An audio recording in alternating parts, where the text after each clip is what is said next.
So this next session is called OK, Now We Have to Pay for It, Scholarships and Bursaries.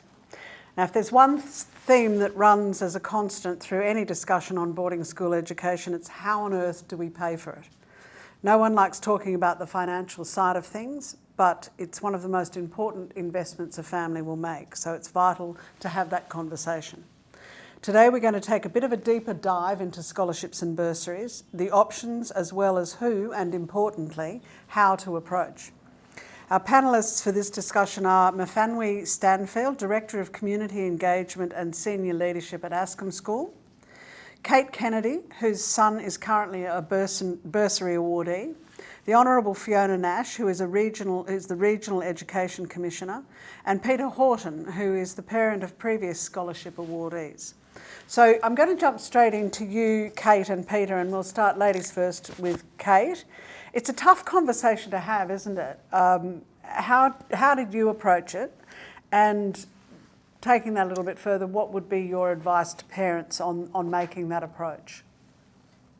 I think firstly, for me, to receive a bursary or scholarship is a huge honour.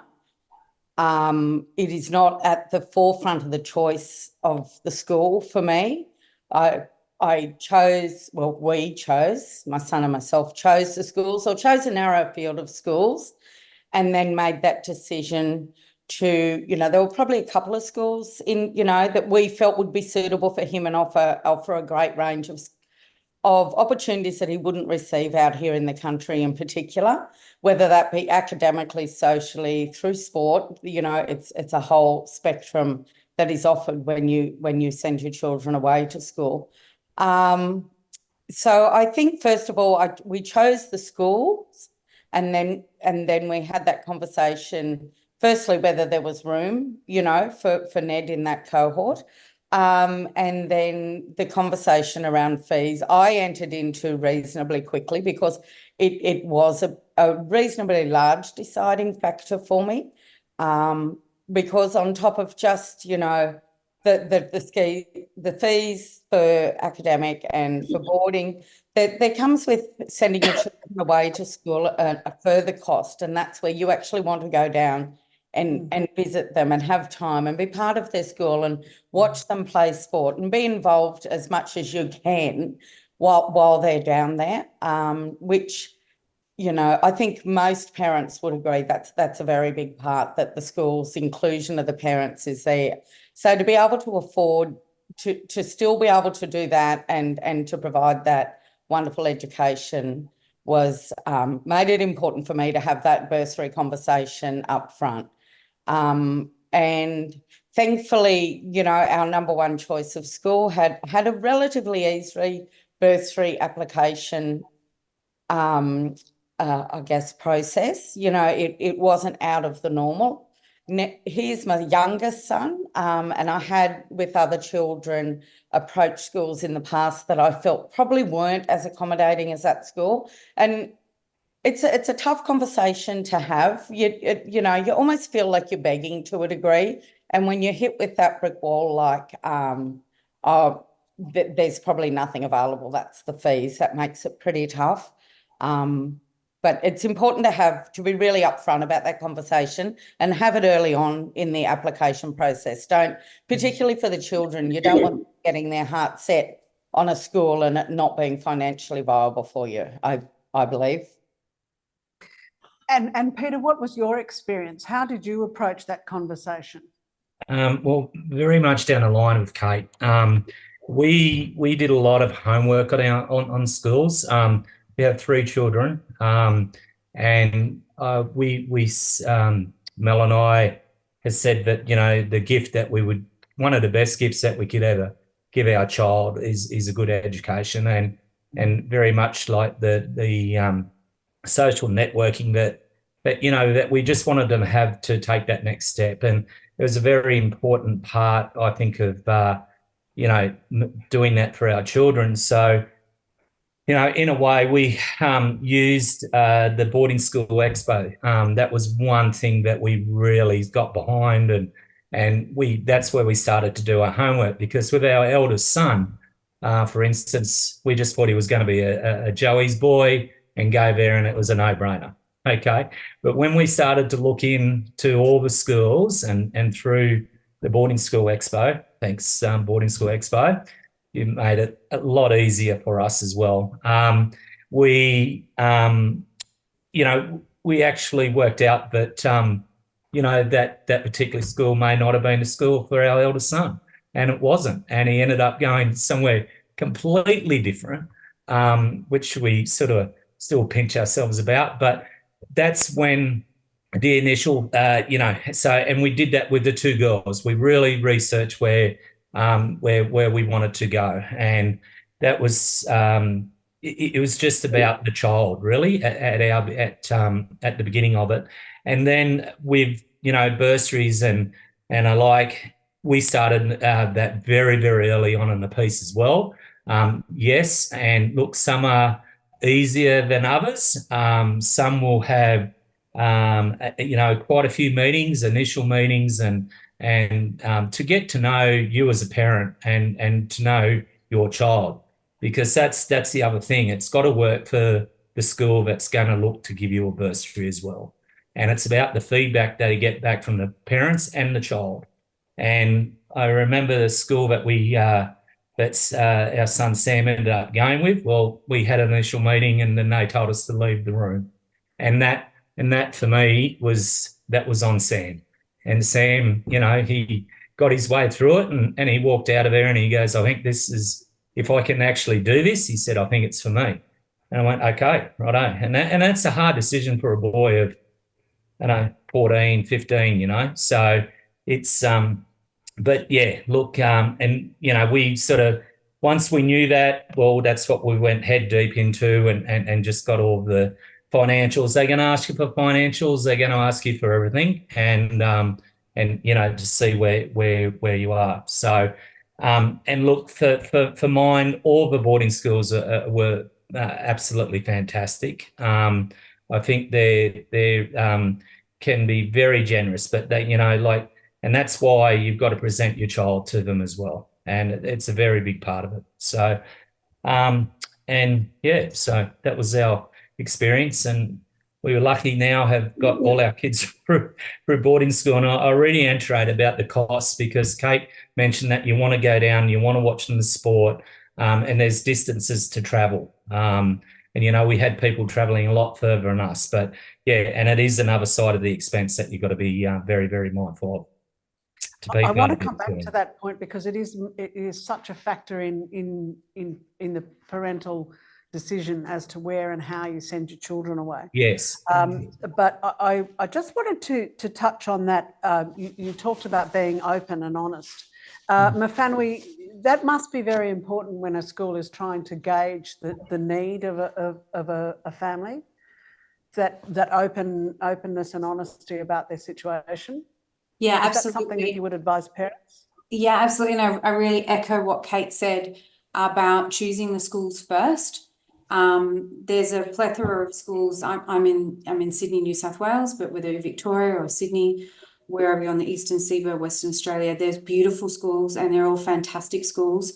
And it is a lot of that is a feeling. It's an intangible, almost an intangible decision that when you walk into a school, and so go visit the schools. Don't visit too many, it's too hard. But your top 3, and you'll know when you leave that school if it felt right. And you just can't beat that feeling in your gut, because obviously leaving your children behind somewhere in the care of others is not normal. And we completely appreciate that. And so if it feels right to you and it feels like to your children, and you're on a winner, and then have that conversation straight away. I'm sorry if it's a tough conversation, because here at Askin, we certainly don't want that to be a tough conversation. If you're a school that's dedicated to boarding, we are dedicated to country boarding specifically, and have a high capita of boarding for girls. So we are therefore committed to a bursary program. One is symbiotic of the other.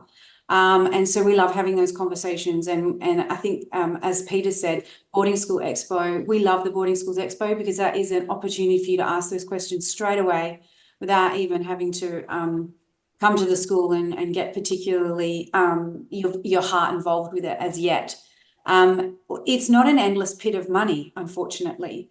I wish it was, because scholarships and bursaries give my heart joy, but unfortunately it's not. And so we here have a slightly different program, I think, to others, but the tricky thing is that every school will probably have a slightly different program and probably have a slightly different enrolments process. So that's convoluted and can be quite difficult to get your heads around. So if you can get it down to a few and then understand what their process is, all our scholarships and bursaries, whether it's an academic scholarship or a boarding bursary at ASCM, are treated the same. They're all means tested. So everyone goes through the same process, which makes it a little bit easier for us. More work, but easier for us parents to understand. So we don't give out an academic scholarship to someone who can afford to come to the school.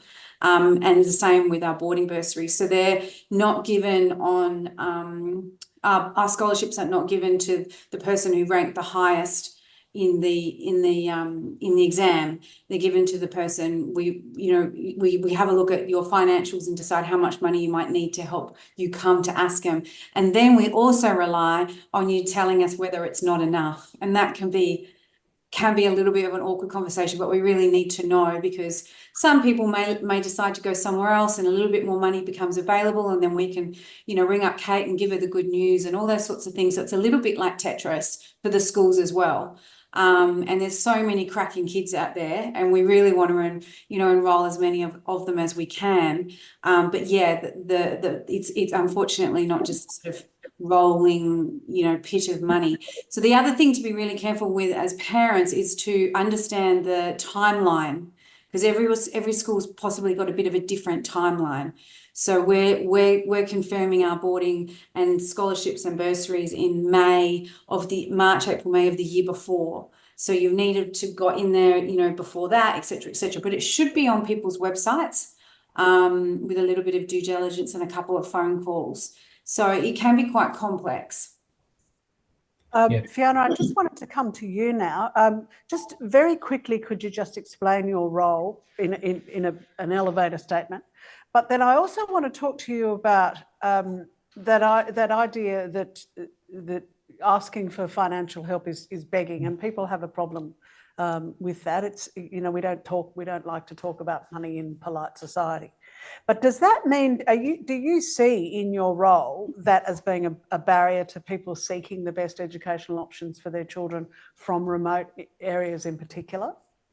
Thanks, Jen. And firstly, my role takes in from early childhood schools, vocational education and training, and higher education, so the whole pipeline of education.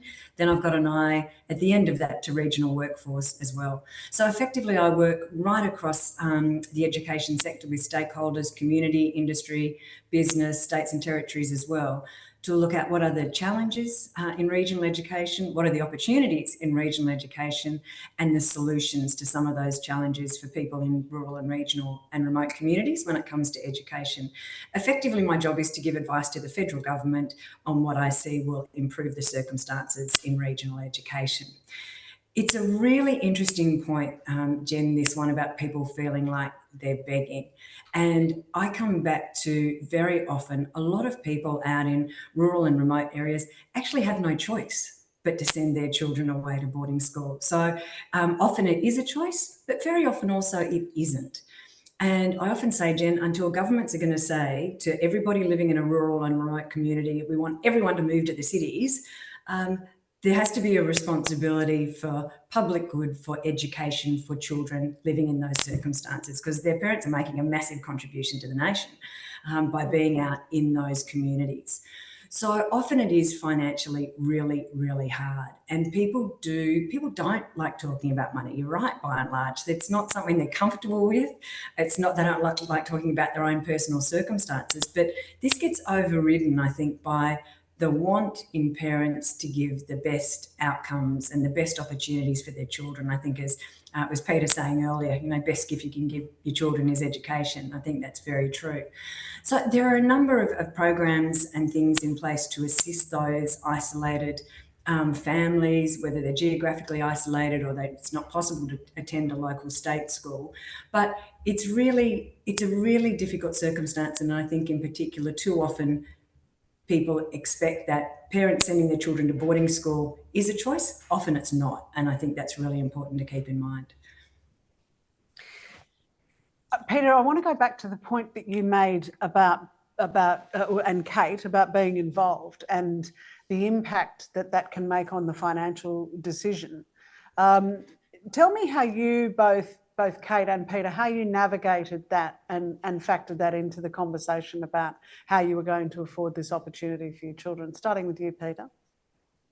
Yeah, look, it's a bit of a difficult one because we had a bit of an age group difference when our eldest son started, and so is what just simple as what we do with our two younger daughters whilst we go and see Sam for the weekend, and can we afford to take them all down? And it was a really big thing, but we're very, very lucky that that we live in a community and there were some other girls around the same age that were in the same situation. So, I think it was a lot of older sisters looking after the young ones for the weekend whilst mum and dad went away, But, like they are the sacrifices. I think,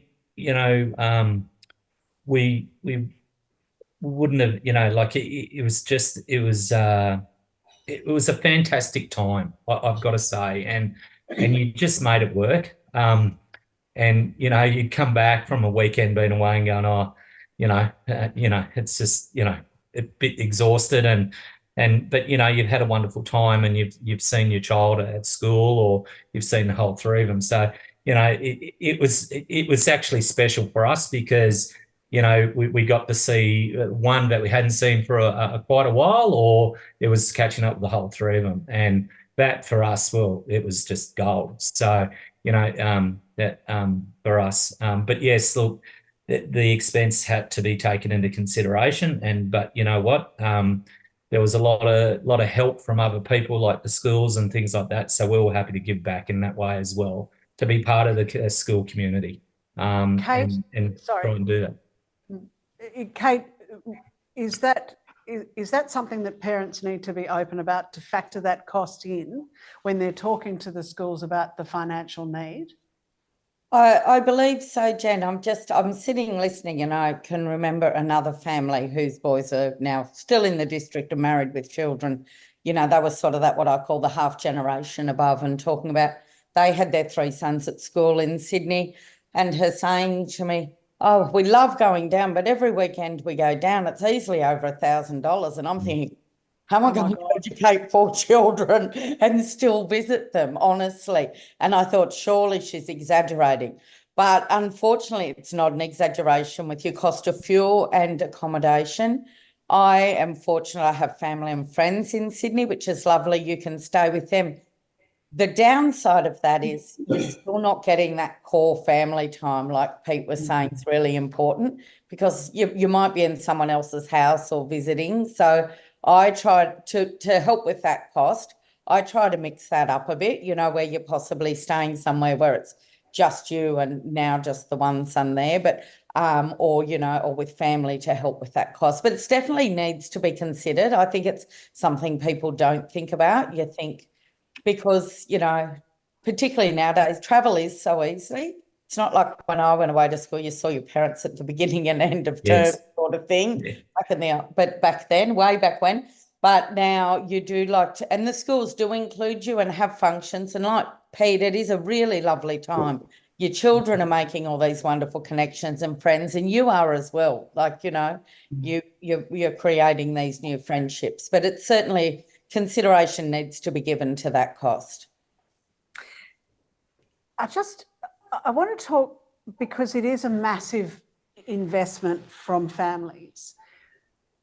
What do you all consider the expectation that goes with, say, not only just the outlay from parents, but with a scholarship or a bursary? What is the expectation from a school, from the parents, and from the student themselves? And how do you manage that expectation so that it's not overwhelming? I might flip this to you, Mifanwi, for a start. What is the expectation in terms of the schools? So you need to make it's a really good question. On our scholarship or bursary offer letter, we set out our expectations really clearly, because you are entering into a contract with the school. It's not just their code of conduct and their enrolment conditions, but also what the conditions of the bursary or the scholarship are. If it's an academic scholarship or a music scholarship, it's quite easy to define, that every school would do this differently. So I'm just spitballing. It could be that there's an expectation that this child does music 1 and 2 for their HSC. There's, I wouldn't think that anyone would ever put an ATAR expectation or anything like that on an academic scholarship, but there'll be some proof of academic rigor, something like that. We really very much are around that they make a positive contribution to school life.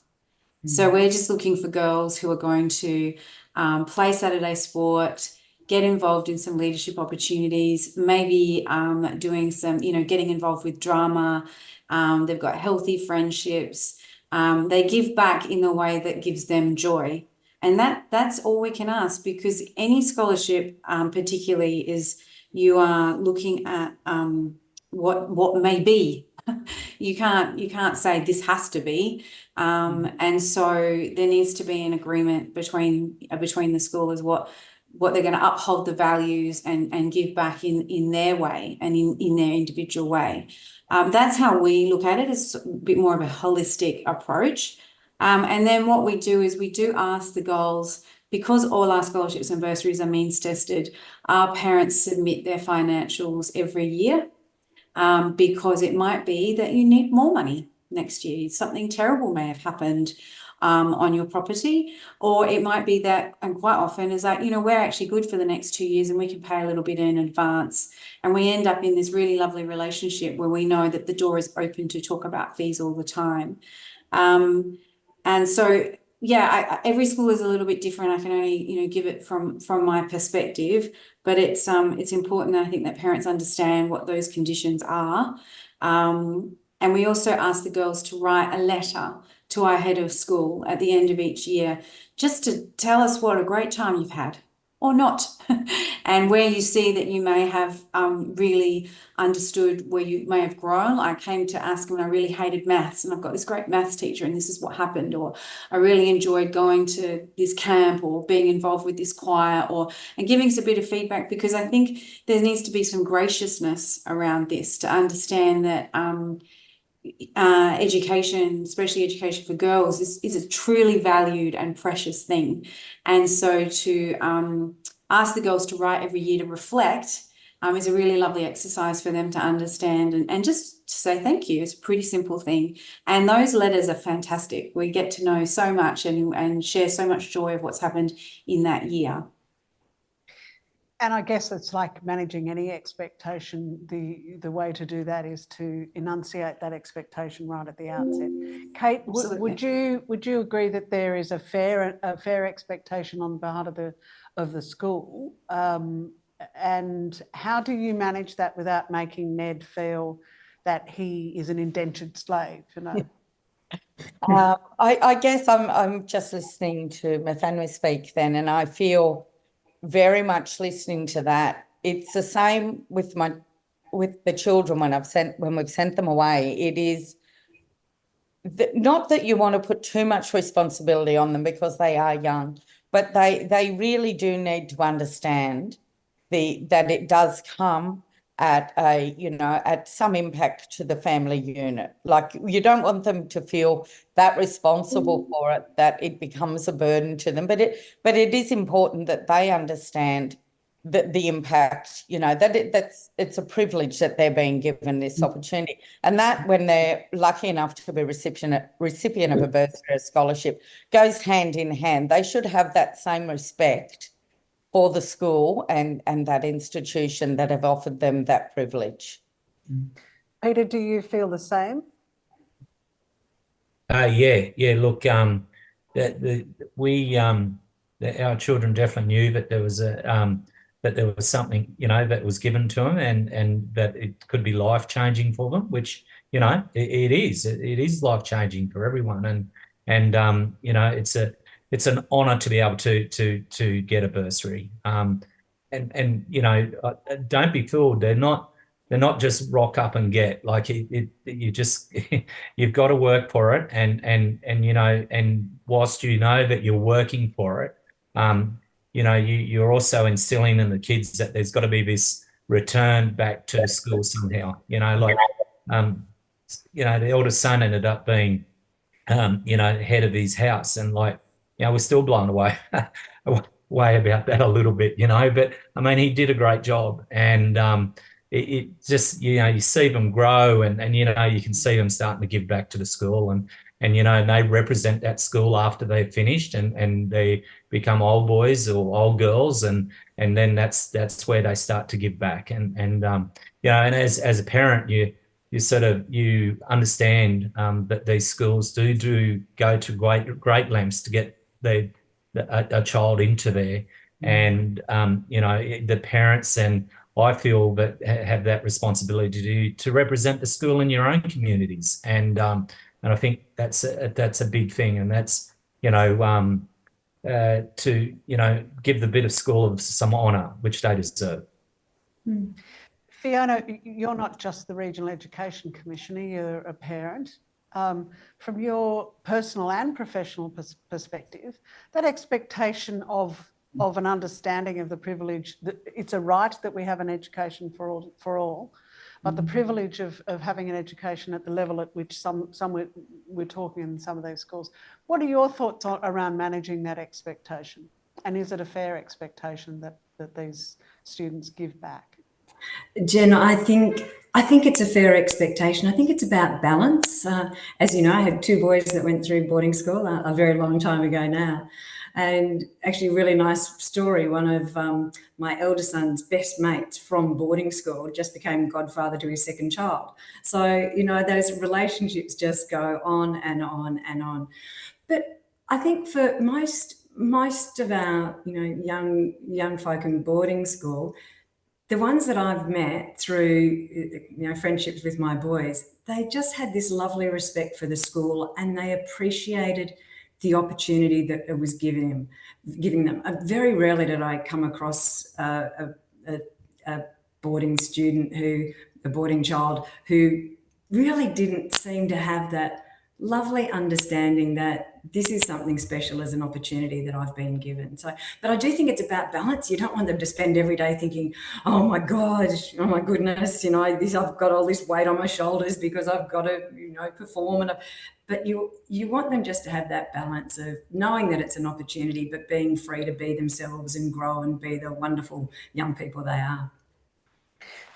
I think back in the supplementary question, I guess, to all of you, and back in the bad old days, there used to be a certain stigma, I guess, attached to being on a scholarship or being on a bursary, you know, somehow povo.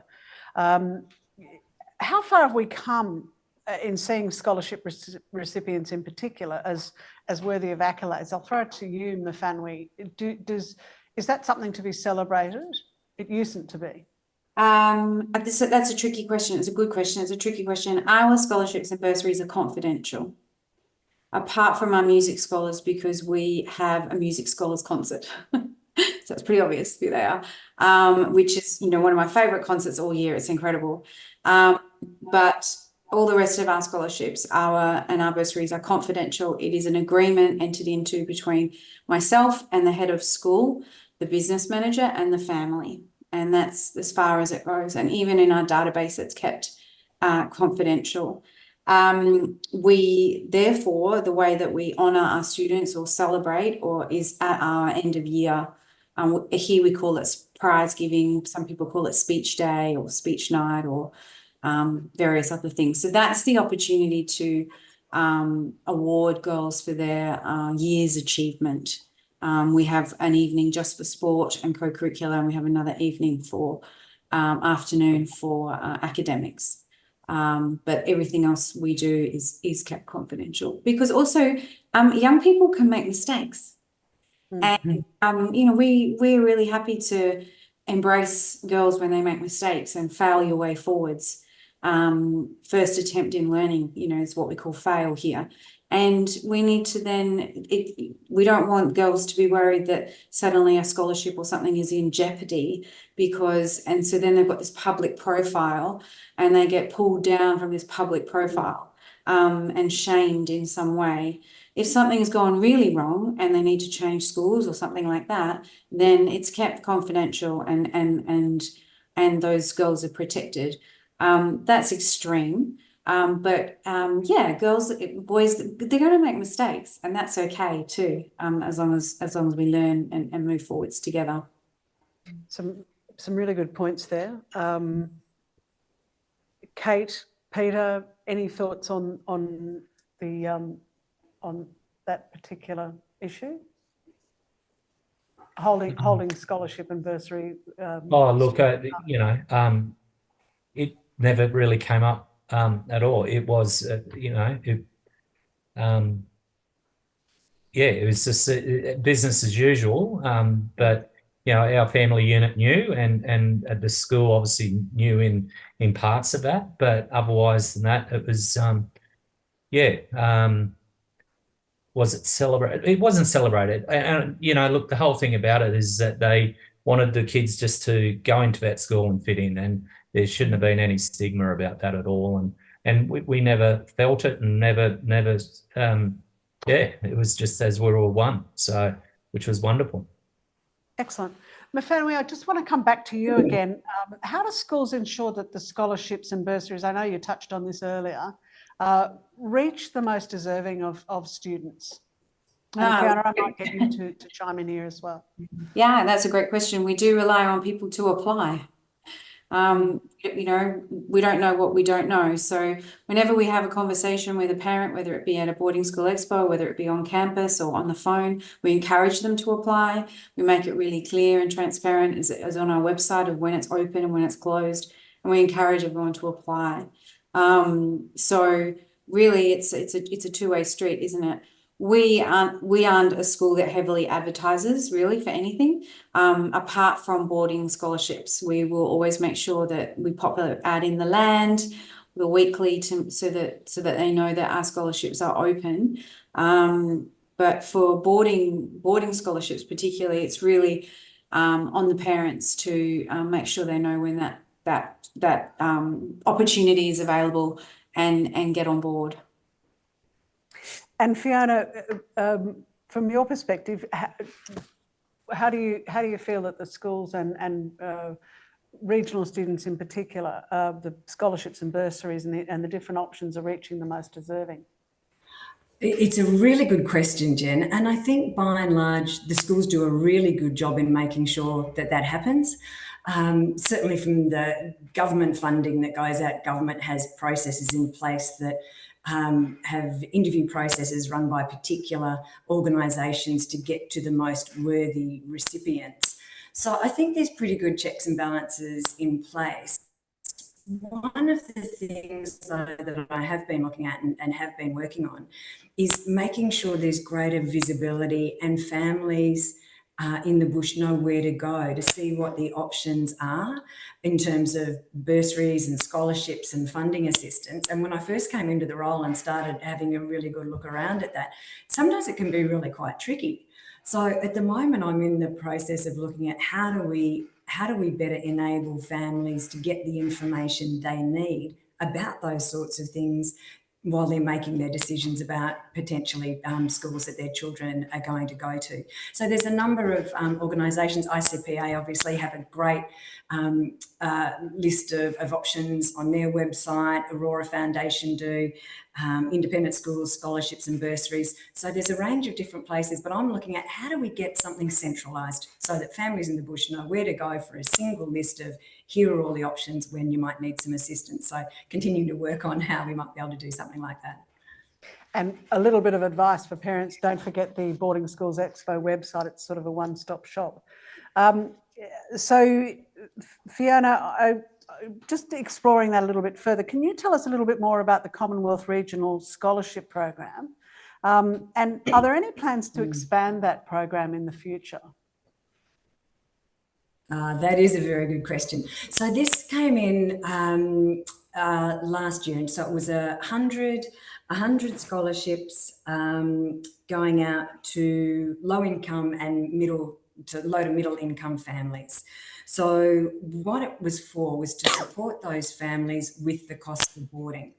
It's being run as a pilot program. So we've got the 100 scholarships at the moment. That's rolling out or has been rolled out. So it's a finite number, but it's currently being evaluated, and the evaluation of that first start of the program will go to Minister Clare and Assistant Minister Chisholm to have a look at how it's kicked off, how it started, and to make any decisions around the continuation of the program.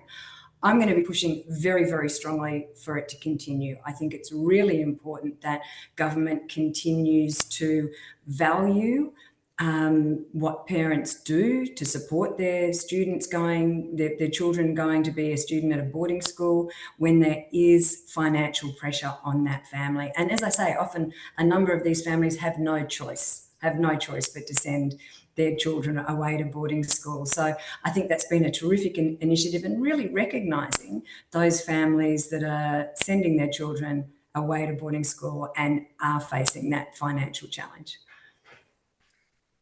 Thank you. Back to Peter and Kate. We're just going to wrap up. The conversation's been fantastic, but Kate and Peter, starting with you, Kate, one piece of advice for parents looking into the different options for scholarships and bursaries. If it's a new family, and the advice I always give a new family that are like, where do you start? And I always say, well, you know, particularly if one of the boarding school expos are coming up, they're a really great place to start, because you've got so many schools there and you can actually start that initial conversation with them. You have got ICPA represented there. It's been a few years since I've been to one, but I'm sure they're still there. And they can help you with some of that, you know, sort of, if you qualify in your regional and remote area, you know, they can help you with that as well. But to start there, choose the school that you think, and go and visit. I think my family said, like, just narrow it down to 2 or 3. It is so overwhelming to do too many. And then, you know, and at that boarding school expo, just have that conversation. Obviously, it's going to be, what are the current fees? Another one that's important, I think, to consider is what's your CPI? What's your, you know, your annual increment? But on average over the years, because, you know, that sometimes is a little bit above, and that needs to be factored into, because sometimes, not always, your bursaries may not come into line with that. So they're the sorts of conversations I think are important. And Peter, very quickly, your elevator statement. I would just like, do your homework and be really organised as a parent and with your child as well, to pick out those 3 schools. And even going to that boarding school expo was the one that got us sort of, you know, into that next step. So, you know, take my hat off to that, to the expo. And you know, just choose the right school for your child, because, you know, you may think that one particular school is your right school, but maybe it's not. And I think that's one big thing that you got to do. You know, the best deal may not be the best for your child too. So you really got to sort of narrow it down and do your homework. Thank you very much, all of you. And I would just end by reminding everybody that the Boarding Schools Expo website does list the different bursaries and scholarships available. So go to the website, listen to this summit again, take these pieces of advice, and look at those different options. Peter, Kate, Fiona and Mafanwi, thank you so much for joining us. Lots to consider there. Thank you. You're welcome. Thank you. Thank you very much. Thanks, everyone. Thank you. Thanks.